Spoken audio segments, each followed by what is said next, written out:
Prise 250. Salut! Bonjour et bienvenue dans cette première vidéo que je réalise pour Photoneuville. Si vous ne me connaissez pas encore, c'est que vous n'êtes pas encore venu chez Photoneuville et ça c'est pas bien du tout. Donc je m'appelle Pascal Neuville et je travaille chez Photoneuville qui est donc situé rue Crapaud-Rue à Verviers. Nous sommes spécialisés en matériel photo mais également en impression, en cadre, en album. Tout ce qui tourne autour de la photo, c'est chez Photoneuville à Verviers.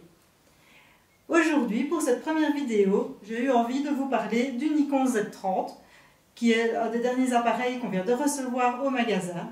Il est orienté principalement vlog, création de contenu, et donc, de ce fait, j'ai eu envie de le comparer au Sony ZV-E10, qui est dans la même gamme de prix et qui est aussi orienté vlog et création de contenu. Tout d'abord, si on parlait un peu de leur prise en main. Concernant le Nikon, il est un petit peu plus gros et un petit peu plus lourd, un petit peu.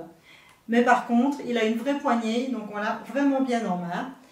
Comme la majorité des réflexes Nikon, on le retrouve avec le système de double molette, une molette derrière, une molette devant, qui est la présentation habituelle. Et donc, si on a l'habitude du réflexe, il tombe facilement sous la main. Il est également équipé d'un écran rotatif, qui vous permet soit de filmer sous tous les angles ou de photographier, mais également de vous voir quand vous êtes en train de vous filmer. Et il n'a pas de viseur. Concernant la prise en main du Sony, c'est fort pareil, pas de viseur non plus, toujours l'écran rotatif de 3 pouces qui est tactile, qui vous permet de vous voir, mais également de filmer au-dessus des têtes ou au ras du sol, et d'aller vraiment dans tous les angles. Et alors par contre, une petite différence au niveau des molettes, au lieu d'avoir une molette avant, une molette arrière, on a une molette au-dessus et une molette derrière. C'est juste une question d'habitude. Toujours concernant la prise en main, il est un peu plus petit, un peu plus léger que le Nikon, mais par contre la poignée est un peu plus petite. Moi j'ai des petites mains, donc ça ne me gêne pas forcément, mais là je crois que le mieux est de venir les prendre en main au magasin, voir lequel vous avez le mieux en main, parce que ça c'est vraiment propre à chacun. Une dernière petite différence au niveau de l'habillage de l'appareil photo, c'est que le Nikon a la molette traditionnelle des réflexes, donc la molette PASM, qui n'est pas présente sur le Sony. Donc voilà, on a peut-être un petit gain de temps au niveau de la molette, mais c'est à voir à l'usage en fonction de ce que vous faites. On va maintenant passer aux caractéristiques techniques. 2 capteurs APS-C, 24 millions de pixels chez Sony, 21 millions de pixels chez Nikon. Le Nikon monte un tout petit peu plus haut en sensibilité ISO. Donc voilà, la différence n'est pas énorme. Tous les deux fournis avec la même type d'optique en kit, donc 1650, 1655. La qualité optique du 1650 Nikon est légèrement supérieure au 1655 Sony. Par contre, à l'heure actuelle, la gamme d'objectifs Sony est un peu plus développée que la gamme d'objectifs Nikon puisqu'elle est un peu plus récente. Donc si vous voulez changer d'optique et avoir un choix un peu plus large, pour l'instant c'est le cas chez Sony. Maintenant chez Nikon, ça arrive, pas de souci à ce niveau-là. Il y a des nouvelles optiques qui sont annoncées très régulièrement.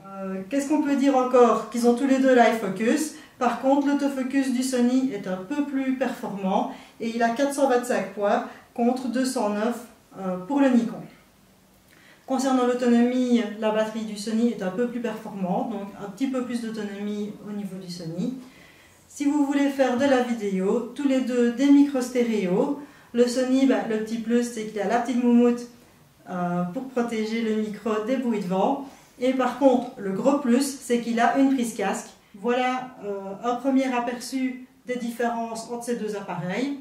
À nouveau, je pense que si vous voulez vous faire votre propre opinion, le mieux c'est de venir les voir en magasin, de les prendre en main, d'en discuter avec nous, histoire de voir lequel correspond le mieux à votre usage. Si je ne suis pas au magasin, vous aurez la chance de rencontrer David, qui est mon binôme derrière le comptoir, et qui pourra également vous renseigner, tout comme je le fais, sur les appareils photo. J'espère que cette vidéo vous a plu et que ça vous a déjà un petit peu éclairé sur les différences entre ces deux appareils photo.